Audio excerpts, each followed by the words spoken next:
Quero meditar com os irmãos, finalizando essa carta, 1 Tessalonicenses capítulo 5. Nós, há vários meses, irmãos, estamos pregando nessa carta. Então, você que tem acompanhado sabe que eu tenho feito a exposição desta carta desde o primeiro capítulo dela. E aí, de repente, você pensa, Daniel, eu não vi as outras exposições.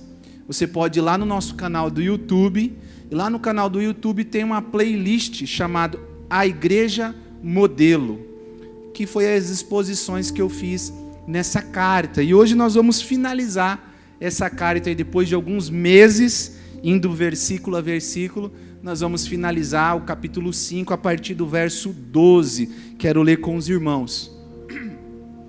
E o tema que eu coloquei para essa exposição é orientações para a vida da igreja. Os irmãos vão perceber que Paulo agora, ao finalizar a sua carta à igreja de Tessalônica, ele passa algumas orientações, como ele já estava fazendo no decorrer da carta. Como os irmãos sabem, essa igreja foi agraciada por Paulo, né? Paulo ficou agraciado com essa igreja pelo o seu exemplo de modelo para as outras igrejas. Uma igreja que Paulo, lá em Atos capítulo 17, você pode depois ler, vai ver a plantação dessa igreja.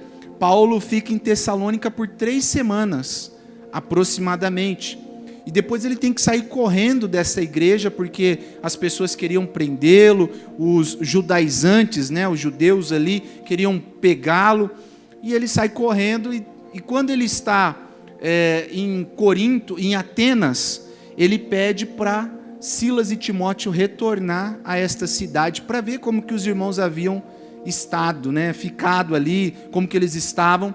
E quando Timóteo, isso no capítulo 3, você pode ver dessa primeira carta, ele retorna trazendo uma carta para Paulo, mostrando que essa igreja estava vibrante, essa igreja estava pregando a palavra, sendo modelo, era uma igreja extremamente missionária, uma igreja que não desanimou diante das dificuldades, e Paulo então escreve essa carta os elogiando. E agora, no finalzinho dessa carta, ele vai trazer algumas orientações. Vamos ler a palavra do Senhor. Eu quero ler a partir do versículo 12, diz assim a palavra de Deus. Agora vos rogamos, irmãos, que acateis com apreço os que trabalham entre vós e os que vos presidem no Senhor e vos admoestam, e que os tenhais com amor, em máxima consideração por causa do trabalho que realizam.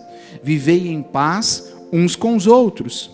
Exortamo-vos também, irmãos, a que admoesteis os insubmissos, consoleis os desanimados, ampareis os fracos, e sejais longânimos para com todos. Evitai que alguém retribua a outro mal por mal. Pelo contrário, segui sempre o bem entre vós e para com todos. Regozijai-vos sempre, orai sem cessar, em tudo dai graças, porque essa é a vontade de Deus em Cristo Jesus para convosco. Não apagueis o espírito, não desprezeis as profecias, julgai todas as coisas, retende o que é bom, abstende-vos de toda forma de mal. O mesmo Deus de paz vos santifique em tudo, e o vosso espírito, alma e corpo sejam conservados íntegros e irrepreensíveis na vinda de nosso Senhor Jesus Cristo. Fiel é o que vos chama, o qual também o fará. Irmãos, orai por nós. Saudai todos os irmãos com ósculo santo. Conjuro-vos pelo Senhor que esta epístola seja lida a todos os irmãos. A graça de nosso Senhor Jesus Cristo seja convosco. Vamos orar? Curva a sua cabeça. Pai, obrigado pela tua palavra, obrigado por esse momento a qual a sua igreja se prepara para ouvir aquilo que o Senhor tem a falar aos nossos corações. Que agora, Senhor, nós possamos descansar o nosso coração e que possamos estar atentos, reverentes e submissos à tua palavra, aquilo que o Senhor tem ao nosso coração, aquilo que o Senhor deseja e quer falar conosco. obrigado pelos meus irmãos, obrigado por esse momento em que nos reunimos, Senhor, para sermos edificados, consolados, exortados pelo poder da Tua palavra e pela ação do Teu Espírito Santo. Oramos com fé, no nome de Jesus. Amém. Irmãos, a igreja de Cristo, é a instituição mais abençoada da face da terra. Obviamente, ela foi constituída, ela foi construída e foi consumada pelo nosso próprio Deus. O próprio Jesus, o nosso Senhor, disse que nada poderia ou pode destruir a igreja dele. Lá em Mateus capítulo 16, verso 18, diz: as portas do inferno não prevalecerão contra a igreja. O apóstolo Paulo chamou a igreja de coluna e baluarte da verdade. Temos a igreja como esse corpo místico, mais do que paredes, mais do que uma denominação. A igreja do Senhor é o seu povo, o seu corpo místico que se reúne em prol do seu nome e em prol do cabeça da igreja, que é Jesus Cristo. No entanto, a igreja não está livre de ter problemas, dificuldades, até porque, meus irmãos, como nós sempre dizemos, a igreja é composta por pecadores. Eu e você estamos aqui. Então a igreja está sujeita a ter problemas. Nós, esses pecadores, fomos resgatados da tríade do mal: o mundo, a carne, o diabo, e fomos transportados para o reino da luz, a fim de que, ao escutarmos a palavra do Senhor, que é o que nós estamos fazendo, nós lutemos diariamente para vencer o pecado. Nós lutemos diariamente para vencermos as fraquezas, as imperfeições, os pecados que são confrontados, gerando sempre um único objetivo: crescimento espiritual. Por isso que nós estamos aqui, como corpo de Cristo, para sermos confrontados e crescermos espiritualmente. Mas a igreja de Tessalônica, por várias vezes, foi elogiada pelo apóstolo Paulo, por conta do seu testemunho de fé.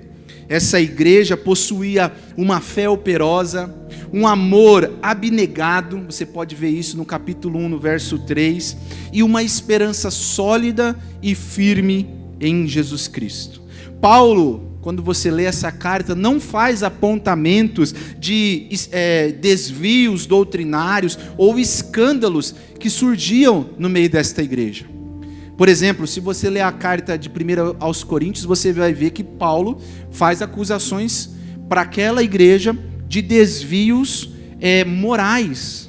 Por exemplo, na igreja de Corinto tinha um rapaz que estava dormindo com a sua madrasta. E Paulo escancara isso, dizendo: como que vocês deixam essas coisas acontecer no meio de vocês?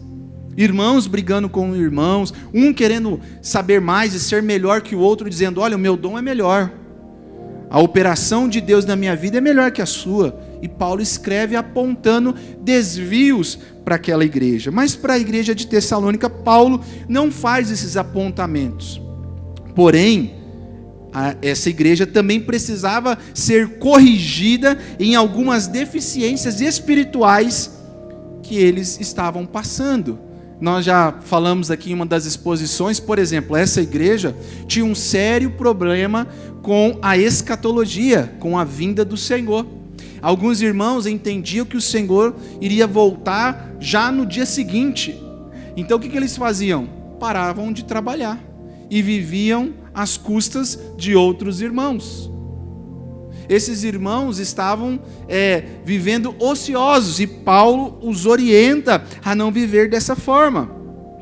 E Paulo passa a dizer a essa igreja: vocês precisam, ainda como modelo, prosseguir nesse processo de santificação e de testemunho, para que a fé de vocês cresça mais e mais, e o testemunho de vocês seja mais e mais evidente. Então era uma igreja que Paulo não tinha grandes apontamentos doutrinários ou escandalosos, mas tinha algumas coisas que precisavam ser corrigidas. E aqui no final do capítulo, nesse trecho que nós lemos, Paulo destina a gente chama essa perícope, essa parte, para fazer algumas orientações. Paulo escreve para os Tessalonicenses nessa parte final, orientando como deveriam conduzir as suas vidas na igreja, a fim de obterem um crescimento saudável. E é sobre isso que eu quero falar, estas orientações de Paulo para a vida da igreja, que assim como serviu para a igreja de Tessalônica, também serve para nós hoje, porque a palavra do Senhor, ela é a mesma ontem, ela é a mesma hoje, e ela é a mesma para sempre. É a palavra de Deus. Quais são as orientações que Paulo traz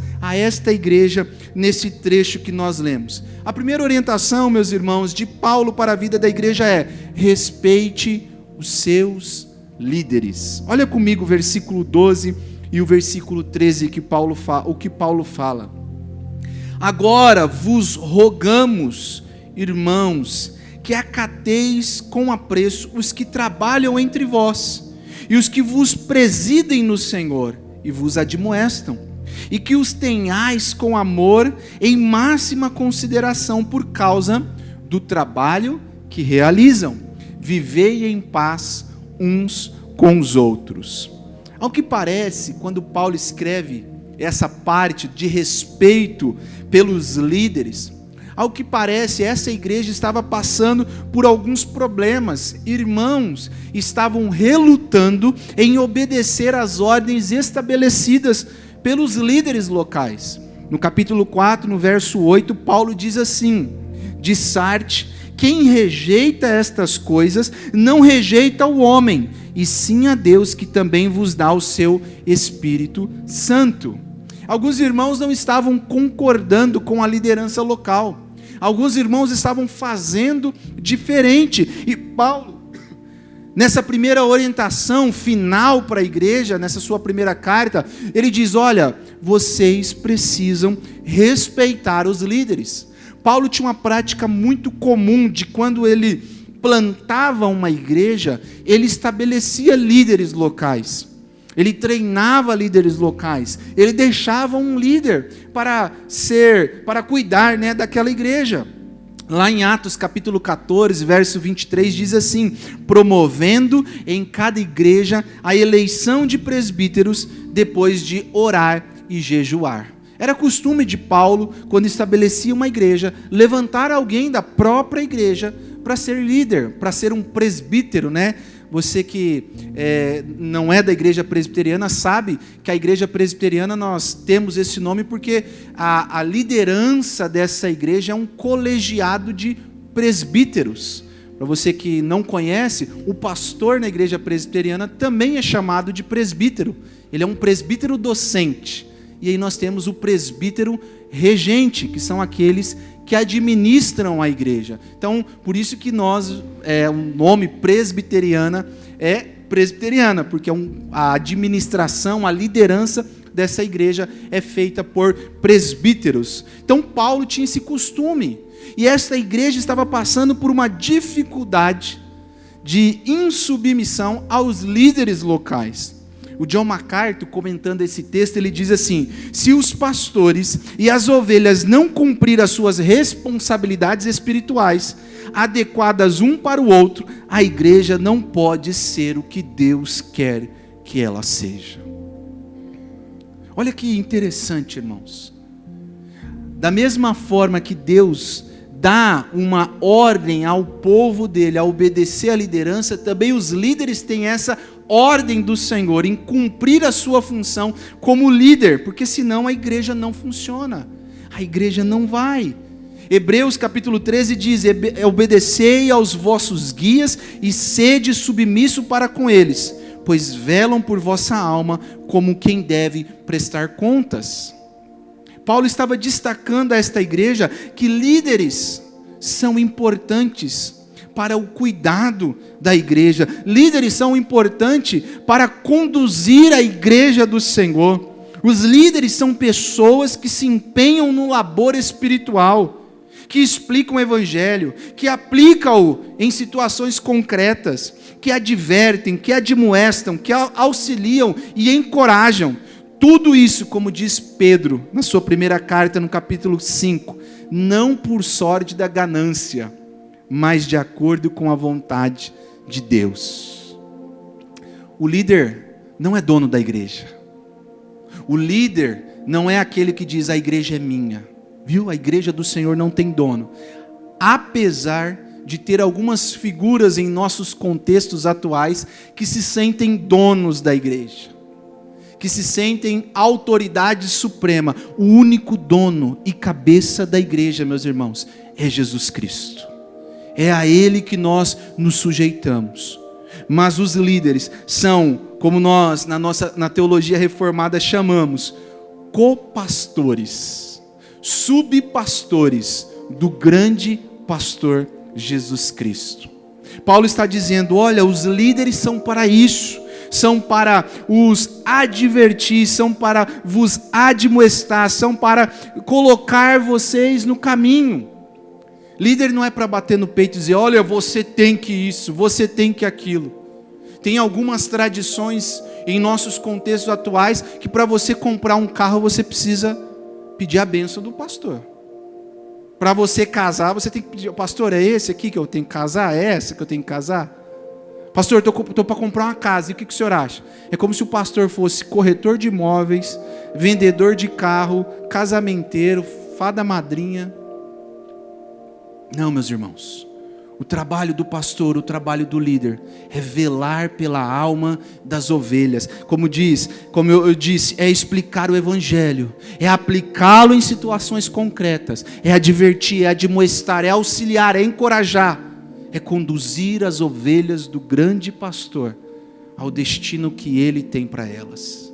Esse é o trabalho, a forma mais elevada de honrarmos os nossos líderes espirituais, não é apenas obedecendo eles por um respeito humano, mas reconhecendo que Cristo governa a sua igreja por meio deles.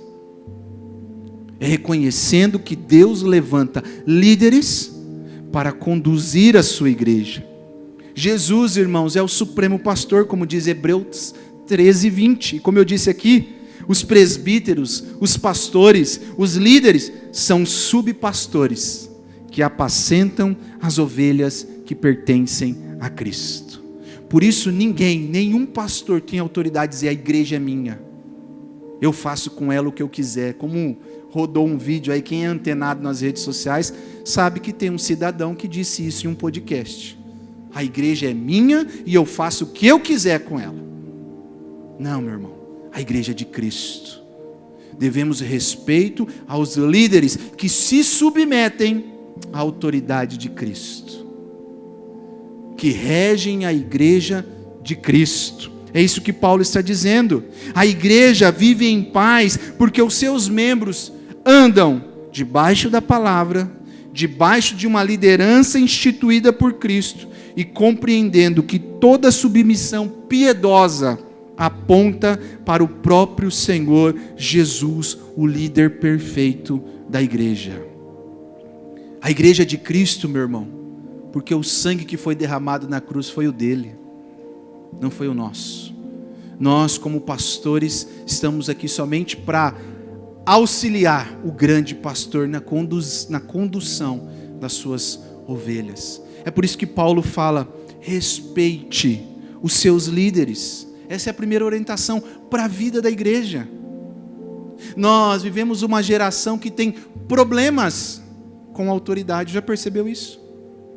Esses dias eu conversava com uma pessoa sobre professores. Eu não sei se tem alguém aqui que é professor, mas antigamente a professora falava e a gente baixava a cabeça.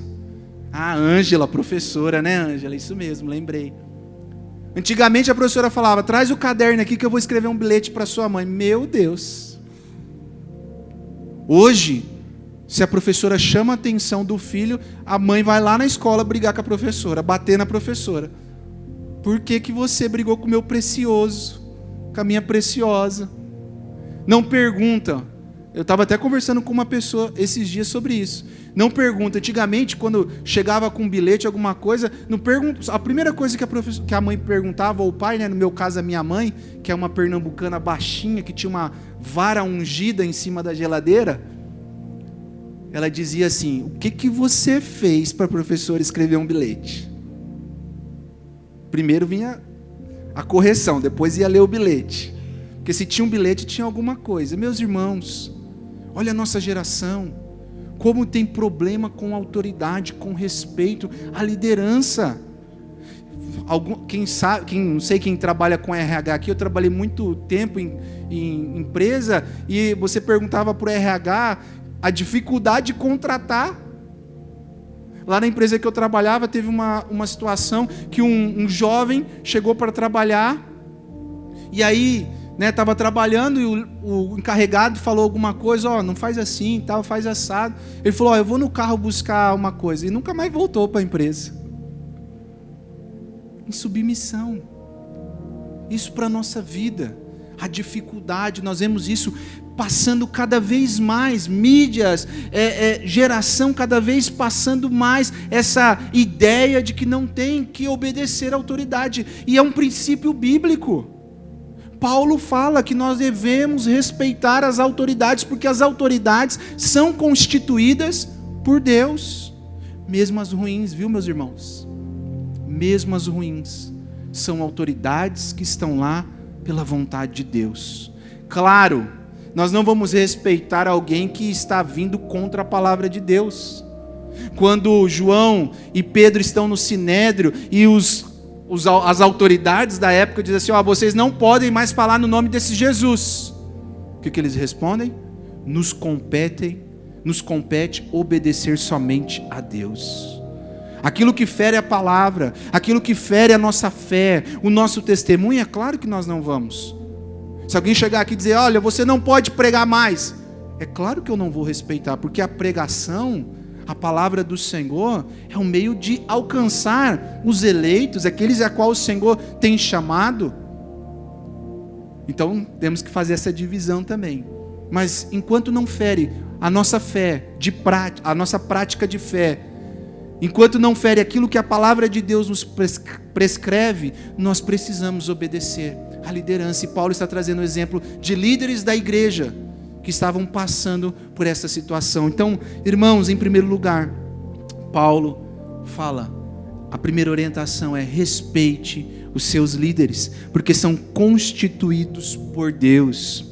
A segunda orientação do apóstolo Paulo para esta igreja, irmãos, está aí no verso 14 e no verso 15. Olha o que ele diz: exortamo-vos também, irmãos, que admoesteis os insubmissos, consoleis os desanimados, ampareis os fracos e sejais longânimos para com todos.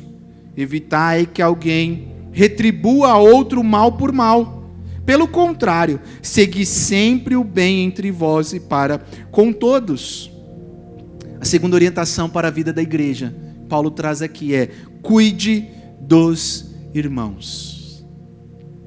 Cuide dos irmãos. Interessante que essa é uma orientação que a gente sempre destaca, mas Paulo traz uma ênfase maior, porque ele traz 3 grupos de pessoas que a igreja de Tessalônica tinha para poder cuidar.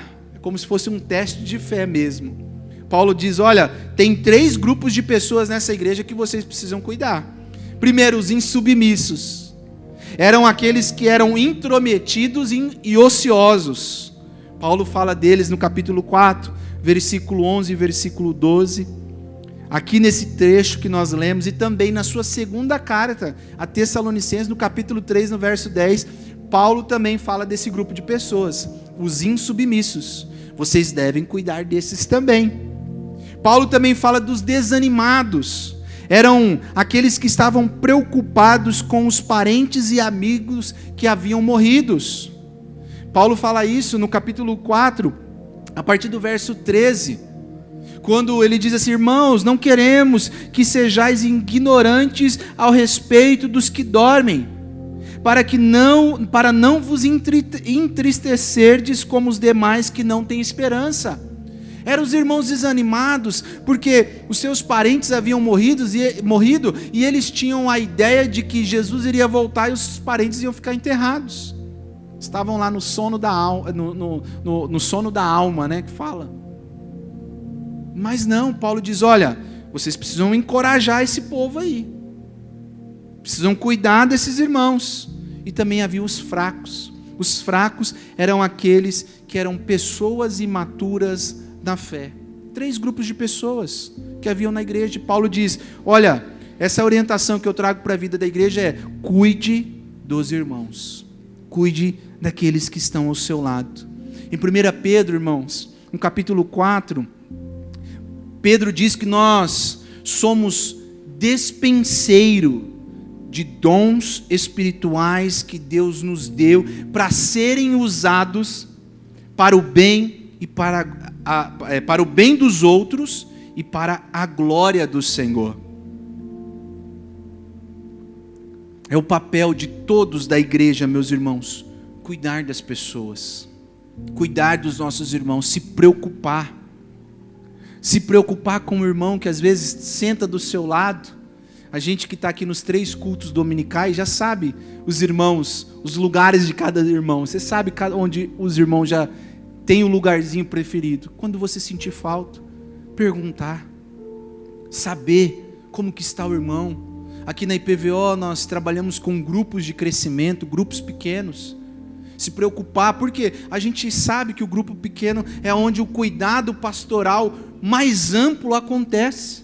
Mesmo que não tenha um pastor oficialmente, lá tem um pastor cuidando, né? A gente chama na teologia um pastor leigo, alguém que está ali como líder, pastoreando o coração das pessoas, cuidando dos irmãos. Paulo está dizendo, cuide das pessoas, não só aqueles que você se agrada, mas os insubmissos, aqueles que estão desanimados, aqueles que estão fracos, traga para perto, em vez de rejeitar prontamente alguém que esteja vivendo desordenadamente, alguém que está desanimado ou fraco. Nós devemos manifestar, como diz Paulo, longanimidade, paciência. Irmãos, exortamo-vos que admoesteis os insubmissos, que consoleis os animados, ampareis os fracos, sejais longânimos. A longanimidade é aquela paciência esticada, é uma paciência maior. Ter paciência já é um dom, né, meus irmãos? Da nossa natureza pecaminosa. É um dom que a gente precisa exercer mais e mais. Mas agora ser longânimo é ser mais paciente ainda. É uma paciência esticada. É trazer para perto. É ajudar. Aliás, crentes espiritualmente saudáveis manifestam os frutos do Espírito, entre as quais está a longanimidade. Gálatas capítulo 5, a partir do verso 22. Em Efésios 4, verso 2, Paulo diz: com toda humildade, mansidão, longanimidade, suportem uns aos outros em amor, esforçando diligentemente por preservar a unidade do Espírito e o vínculo da paz. Suportar aqui, irmãos, não é a ideia que a gente tem assim, eu suporto a Bia. Não tem o que fazer, né, Bia? Eu te suporto. A ideia de que eu vou dando um jeito de levar a situação. Não é isso. De repente, no nosso português, a palavra suportar seja isso. Mas tem um outro significado de suportar também. Esse púlpito suporta a minha Bíblia. Ele está amparando a minha Bíblia. Suportar é ser suporte para os irmãos. É isso que Paulo diz.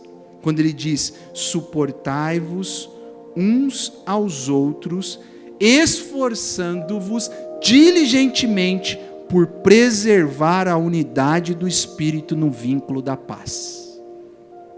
A unidade é do Espírito, a gente só preserva, a gente não cria unidade, a gente não cria união, a gente preserva, porque ela é do Espírito. Suporte é trazer, é ser suporte mesmo do irmão, é isso que Paulo fala. Nós devemos, irmãos, como igreja, cuidar uns dos outros, se preocupar uns com os outros. O nosso cuidado com os irmãos não deve ser apenas ético, fraterno, moral. Pelo contrário, irmãos, o nosso cuidado ele é imitativo. Nós imitamos o nosso Cristo. Nós fazemos com os outros o que Cristo fez conosco. Aos insubmissos, Cristo corrige em amor e com paciência. Nós também não vamos deixar os insubmissos fazer o que querem, mas nós vamos corrigir em amor, corrigir com paciência. Aos desanimados, Cristo consola dizendo: não temais, estou contigo. Aliás, quando você vê na palavra do Senhor o dom de exortação que Paulo fala em Romanos, capítulo 12, exortação não é você chamar atenção. Mateus, vem aqui que eu vou te exortar. Às vezes tem esse significado. Mas lá a palavra exortação é encorajamento. Tem irmãos que têm uma capacidade, um dom do Espírito, de encorajar outros.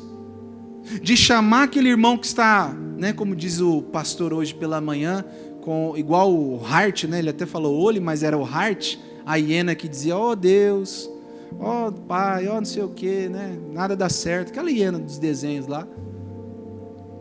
Tem irmãos que têm a capacidade de chegar perto e dar uma palavra e encorajar, em animar. É isso que Paulo diz. E aos fracos, meus irmãos, Cristo sustenta, levantando o caído e fortalecendo o joelho que vacila. O nosso cuidado para com os irmãos é imitativo.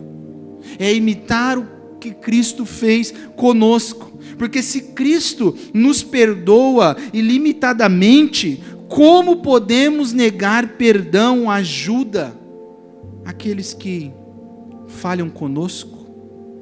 Aqueles que são insubmissos, aqueles que são fracos? Como, irmãos, nós podemos negar perdão se o nosso Cristo nos perdoou? É isso que Paulo está dizendo a esta igreja. Olha, vocês precisam cuidar um dos outros. Como você tem cuidado, meu irmão, da ovelha de Cristo, das ovelhas do Senhor? Essa demanda não é só pastoral, viu? Ah não, o pastor está aí na igreja para fazer isso. Também, mas é sua também. Enquanto igreja do Senhor, se preocupar com o seu irmão, mandar um oi, um WhatsApp, perguntar, sentir a sua falta, no seu grupo pequeno, onde você se reúne, ajudar, irmãos, em oração, em ajuda. Fiquei tão feliz, fui sábado, ontem, participar de uma confraternização de um dos nossos grupos, e como é gratificante. O nosso presbítero Osmar começou falando que no começo do ano, todo o grupo se levantou em oração por conta da enfermidade de uma pessoa, e aquela pessoa conseguiu vencer essa enfermidade, estava lá, testemunhou, alegre. Como é bom, irmãos. Isso é a igreja do Senhor. É o que o Senhor Jesus diz: é chorar com os que choram, é se alegrar com os que se alegram, é amparar os fracos, é suportar aqueles que precisam do nosso suporte. Isso é a igreja do Senhor, meu irmão. O mesmo céu que você vai, eu vou também. Não tem divisão lá no céu de placa de igreja, fila. Aqui é dos presbiterianos. Na verdade, o presbiteriano não vai ter fila, porque já é salvo de uma vez, a gente já vai... Brincadeira. Quem é presbiteriano sabe. Mas, irmãos, é cuidar uns dos outros, é o que Paulo fala. Como você tem exercido o cuidado com o seu irmão, com a pessoa que está diariamente com você ou dominicalmente com você? Como você tem cuidado? Irmãos, em terceiro lugar, a terceira orientação de Paulo para a vida da igreja é: zele pela piedade pessoal. Olha o que ele fala, versículos 16, 17 e 18. Regozijai-vos sempre, orai sem cessar, em tudo dai graças, porque essa é a vontade de Deus em Cristo Jesus para conosco. Zele pela piedade pessoal. Aqui são 3 imperativos que Paulo está relacionando com a motivação interior que deve ser externalizada na conduta cristã. Olha o que ele fala: sejam sempre alegres, orem incessantemente, deem graças em todas as circunstâncias. 3 imperativos, meus irmãos, que moldam a nossa piedade pessoal. Ele começa com a alegria, mostrando que a verdadeira alegria não vem de uma resposta emocional diante das circunstâncias positivas que a vida nos oferece. Eu estou alegre porque eu troquei meu carro. Eu estou alegre porque eu comprei uma casa. Isso pode também trazer uma alegria. Mas a alegria verdadeira, a alegria do cristão, ela não está relacionada ou não é uma resposta emocional diante de circunstâncias positivas. Pelo contrário, a alegria do cristão é um mandamento. Paulo diz lá em 2 Coríntios 6, Filipenses capítulo 4, verso 4: alegrai-vos sempre no Senhor. Outra vez digo, alegrai-vos. É um mandamento. A alegria do cristão, ela não está em circunstâncias favoráveis, positivas, que aparecem. Pelo contrário, ela está em uma pessoa, em Jesus Cristo. É o que Paulo fala em Filipenses capítulo 4, a partir do verso 13: tudo posso naquele que me fortalece. As pessoas pegam isso e colocam: tudo posso naquele que me fortalece. Mas se você olhar os versículos anteriores, você vai ver que Paulo está dizendo: olha, eu posso passar fome, eu posso ter em abastância, eu posso passar necessidade, eu posso estar nu, eu posso ter vestes, eu posso passar toda dificuldade ou não. Aí ele conclui: tudo eu posso naquele que me fortalece. Porque a sua alegria, a alegria de Paulo não estava nas circunstâncias positivas, mas estava em Cristo Jesus. É por isso que ao escrever a segunda carta aos Coríntios, capítulo 6, verso 10, Paulo diz uma coisa que é muito interessante. Não sei se você já parou para prestar atenção nesse trecho. Paulo diz assim: entristecidos, mas sempre alegres. É uma incógnita isso, não é? É um paradoxo. Entristecido, mas sempre alegre. Como assim? Como que eu posso estar triste, mas alegre? É porque a gente pode, irmãos, passar situações adversas na vida. Eu já disse aqui várias vezes e repito nessa noite novamente: ser cristão não é estar isento de dificuldades, de problemas financeiros, problemas emocionais, problemas relacionais. Não é, irmãos, doenças. Um cristão pode ser acometido por uma doença, e essa doença percorrer toda a sua vida, sem Cristo, sem Deus querer curar. Pode. Mas, irmãos, aí a pergunta é: onde nós depositamos a nossa alegria? É por isso que Paulo fala: entristecidos, mas sempre alegres. Porque as circunstâncias podem estar desfavoráveis, mas os nossos olhos, o nosso coração, a nossa mente está em Cristo Jesus, sabendo que Ele está no controle, sabendo que Ele está no cuidado, sabendo que Ele tem cuidado, Ele tem zelado pela nossa vida, meu irmão. Entristecidos, mas sempre alegre. De repente você tem enfrentado uma situação, de repente você tem passado por alguma circunstância que você fica triste, mas, meu irmão, não deixe essa tristeza tomar a alegria de ter Cristo na sua vida. Nós somos de Cristo. Já parou para pensar nisso? Você é de Cristo. Paulo diz que as tribulações momentâneas dessa vida não se comparam com aquilo que o Senhor preparou para os seus filhos. A glória que está nos reservada. Meu irmão, entristecidos, mas sempre alegres. A alegria nossa não deve ser pautada em coisas, mas em Cristo Jesus. Porque apesar das coisas estarem indo de mal a pior, Cristo está firme e forte. reinando sobre a terra.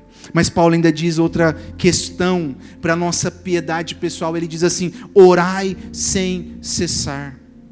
Interessante, meus irmãos, que crentes alegres também são crentes sinceros. São aqueles que vivem a sua vida em dependência alegre de Deus. Continuamente reconhecem a sua própria insuficiência e assim buscam continuamente a Deus em oração. Quando Paulo diz que orai sem cessar, irmãos, eu trago na minha mente, eu não lembro quem falou isso, mas que a oração é a respiração da alma do crente. Orai sem cessar. A oração não deve ser um momento de 1, 2 horas, meia hora, 15 minutos da sua vida. A oração deve ser constante na sua vida. A oração deve ser em todos os momentos. Você deve falar com Deus todos os momentos, meu irmão. Eu já contei aqui, mas repito para aqueles que não ouviram, um grande pregador, depois de ter terminado a sua pregação, desceu do púlpito e uma pessoa chegou e disse: nossa, que pregação maravilhosa, o senhor deve orar muitas horas por dia. E ele disse: eu oro somente 10 minutos. E a pessoa ficou espantada: como assim? Aí ele respondeu: mas eu não fico 10 minutos sem orar. Constantemente uma vida de oração. É claro, meus irmãos, que nós temos o nosso momento de solitude, de particular, mas de repente você na sua moto está falando com Deus, você no seu carro está falando com Deus, no seu trabalho você está falando com Deus. Orai sem cessar. O nosso Senhor é um exemplo de oração contínua. Como filho de Deus, ele estava em constante comunhão com o Pai. Temos o grande registro da oração sacerdotal em João 17, quando ele ora, quando ele pede ao Pai por nós, pelos seus discípulos. E por que, irmãos, nós devemos orar? Primeiro, devemos orar porque para glorificar a Deus. Jesus ensinou na sua oração dominical que a primeira petição é: santificado seja o teu nome. Oramos, irmãos, para glorificar o nosso Deus. Oramos em segundo lugar, irmãos, para ter comunhão com Deus. Como suspira a corça pelas correntes das águas, assim minha alma anseia por ti, ó Deus. Minha alma tem sede de Deus, do Deus vivo.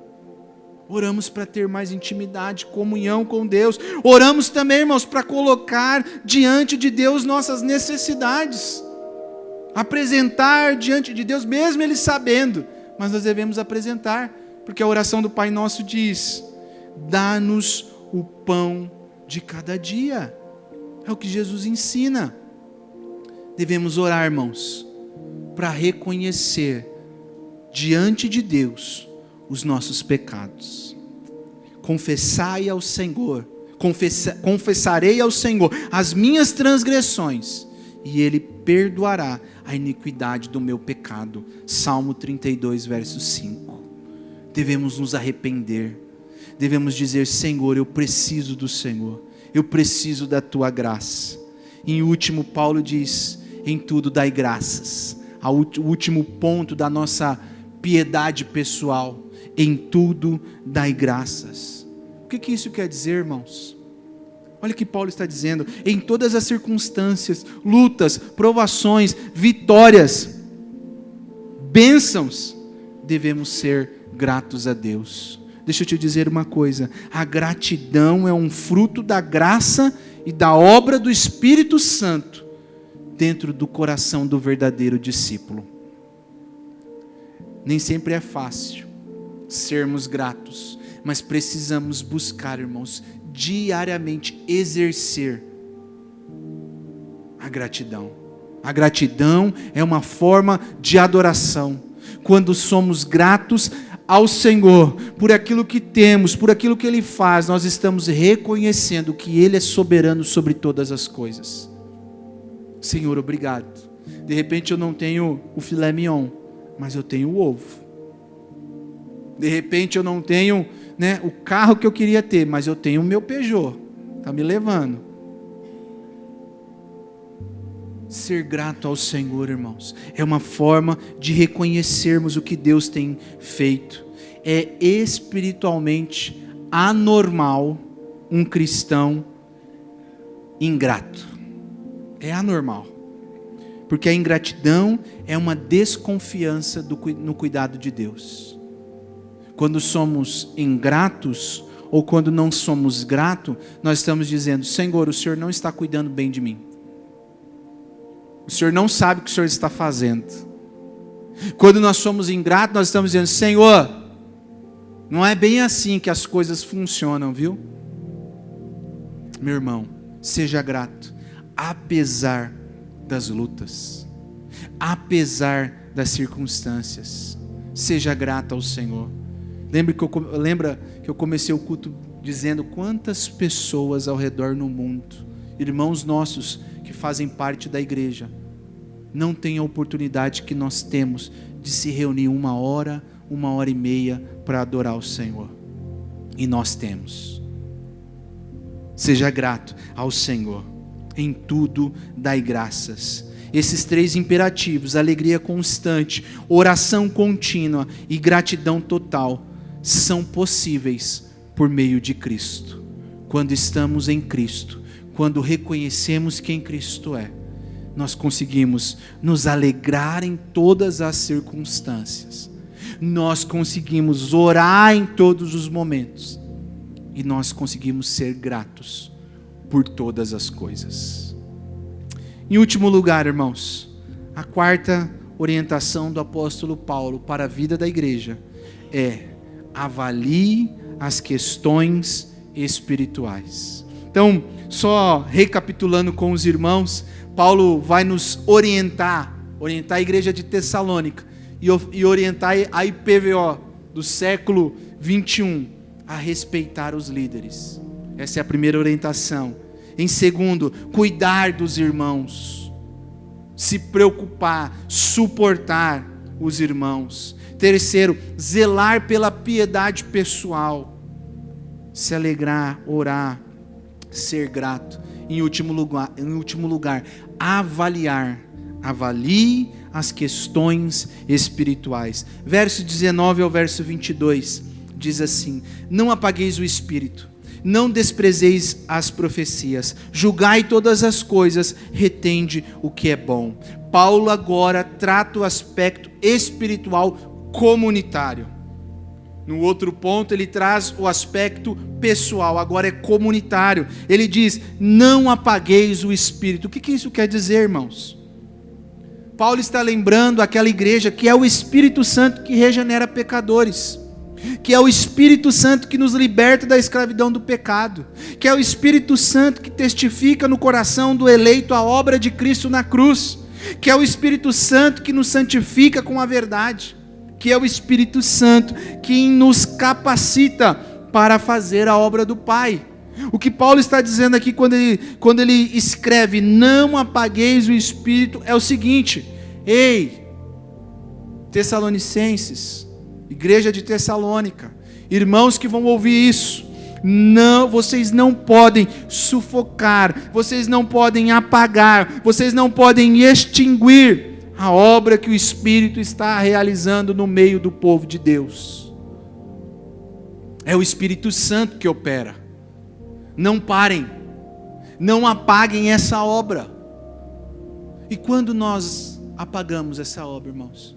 Quando nós não reconhecemos a palavra do Senhor, quando nós não ouvimos a palavra do Senhor, quando nós não obedecemos a palavra do Senhor, porque é por meio da palavra que o Espírito Santo age no nosso coração, é Ele que testifica a verdade de Deus no nosso coração.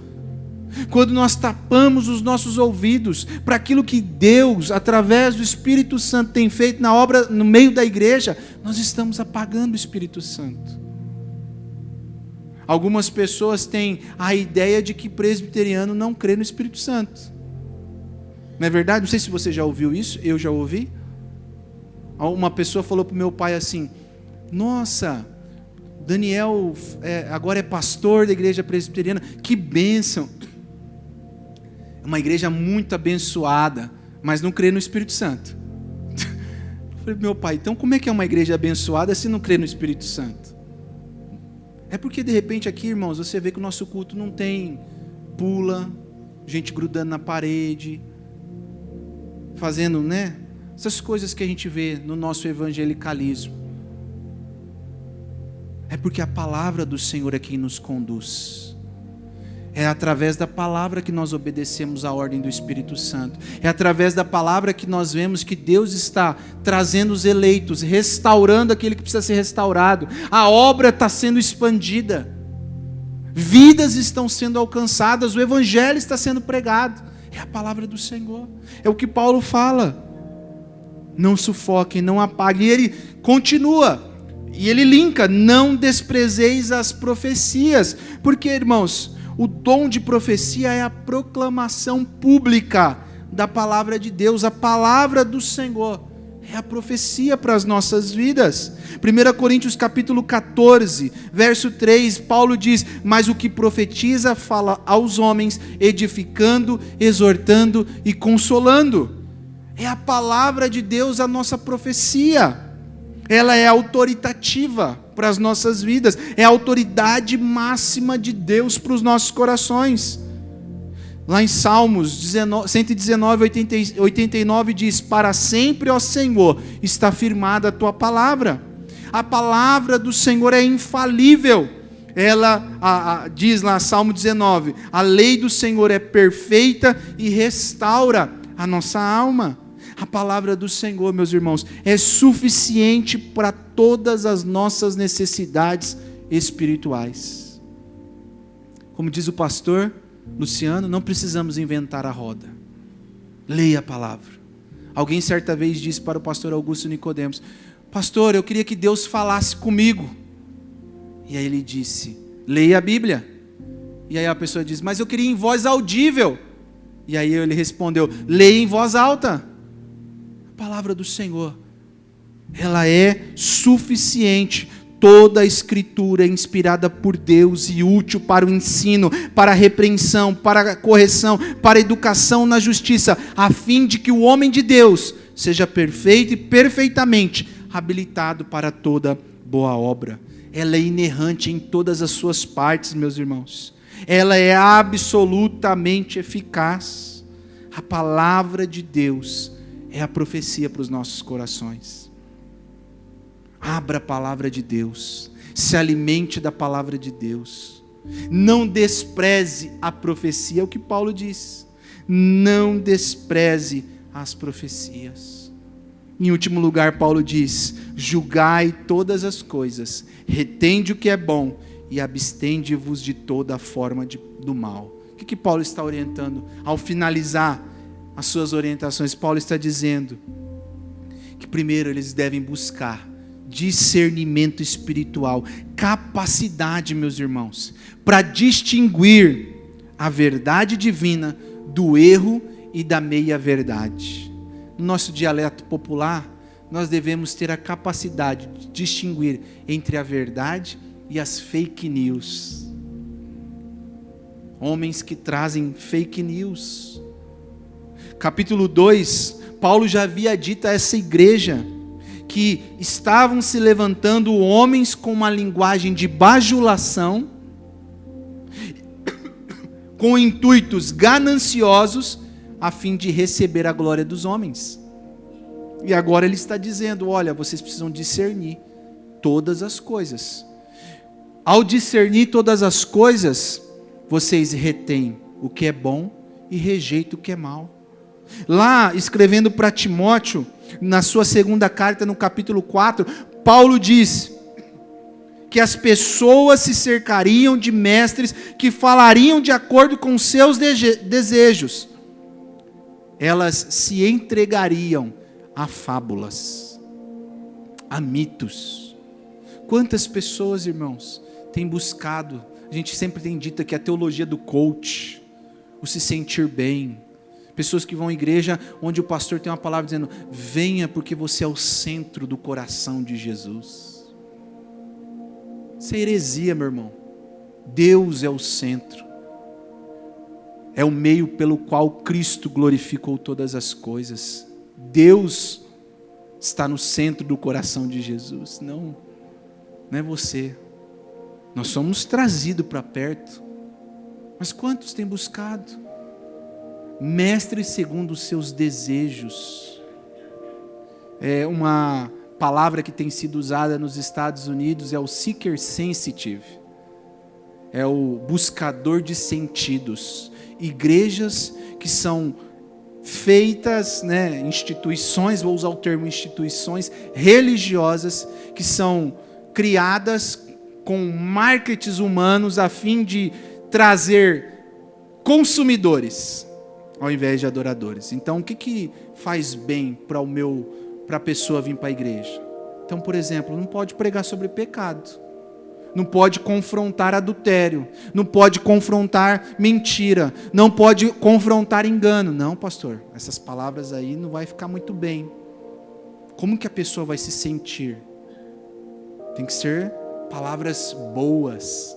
Não, meu irmão, nós devemos buscar ao Senhor, discernir o que é verdade do que é mentira. Buscar a palavra de Deus. O discernimento espiritual é essencial para a vida cristã. Para que não sejamos, como Paulo diz, como crianças agitados de um lado para o outro, enganadas por todo o vento de doutrina e pela artimanha de homens, mas seguindo a verdade em amor, crescendo em tudo naquele que é o cabeça. É isso que nós devemos buscar. O discernimento espiritual que Paulo exige é centrado em Cristo. Não apagar o Espírito significa não impedir a atuação que Ele está realizando. O Espírito Santo glorifica a Cristo. O Espírito Santo convence o pecador. O Espírito Santo ilumina a nossa mente para enxergar a beleza de Cristo.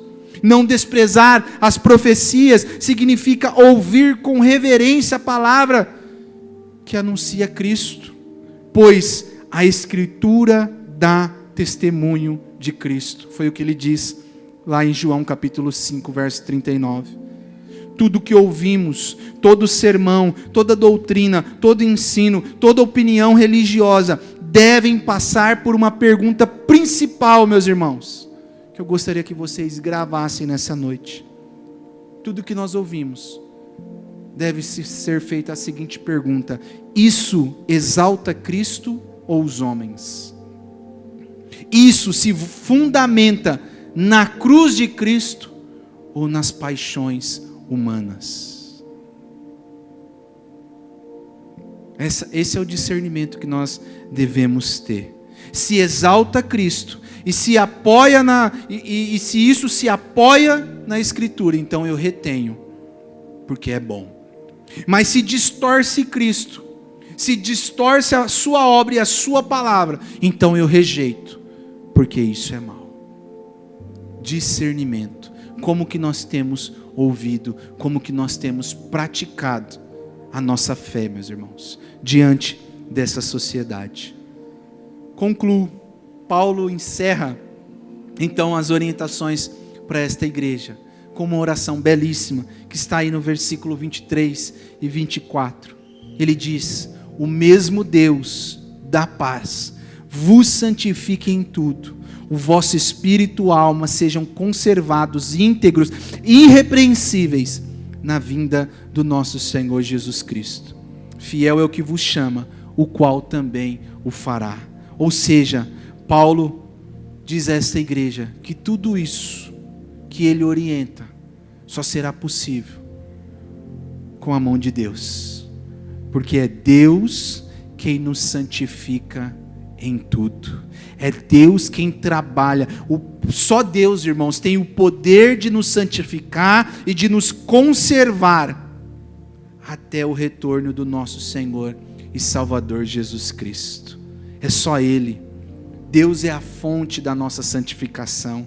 Depois de dar orientações aos Tessalonicenses, Paulo queria que eles reconhecessem que, em última análise, é Deus quem capacita-nos a obedecer às orientações e é Deus quem realiza o progresso da santificação em nossas vidas. O próprio profeta Zacarias, séculos antes, disse: não é por força nem por violência, mas é pelo Espírito do Senhor dos Exércitos. É através do Espírito, é através da obra de Deus no nosso coração, que nós conseguimos, meus irmãos, respeitar as nossas lideranças, cuidar dos nossos irmãos, ter uma vida piedosa diante de Deus e também buscar discernimento espiritual. É através da obra de Deus. E aí ele diz, encerrando: fiel é o que vos chama, também o fará. Amém, meus irmãos? Que Deus nos ajude a ser uma igreja modelo, uma igreja que busca em todos os momentos e em todas as circunstâncias a glória de Cristo.